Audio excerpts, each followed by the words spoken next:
আলহামদুলিল্লাহ ভাই, নামাজটা পড়ে আইলাম, খুব শান্তি লাগলো। নামাজ পড়ার মাধ্যমে একটা জিনিস জানতে পারলাম।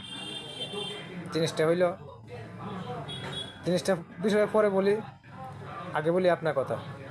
আপনি তো অনেক কিছুর মালিক হয়েছেন, ধন দৌলত, টাকা পয়সা, গাড়ি বাড়ি, অনেক কিছুর মালিক আপনি। কিন্তু ভাই, একটা জিনিসের মালিক হইতে পারেন নাই। জিনিসটা হইল মন। আপনার মনের মালিক হইতে পারেন নাই। এটা আমি এই মুহূর্তে নামাজ পড়িয়া মসজিদ থেকে যখন বাইরেছি তখন আমার মনের মধ্যে এটা পড়ছে। তাই এই কথাটি আমি তুলে ধরলাম। আপনি লক্ষ্য করে দেখেন, আপনি মনের মালিক এখনো হইতে পারেন নাই। যখন নামাজে দাঁড়ায় মন তখন দৌড়াদৌড়ি করে এদিক সেদিক। মন রে ভিতরে রাখাটা খুবই কঠিন।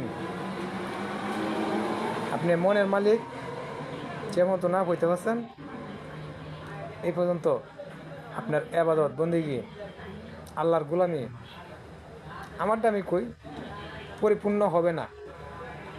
কথাগুলো যদি সত্য হয়, সঠিক হয়, তাইলে একটা লাইক দিয়ে দিবেন আর ফলো করে দেন।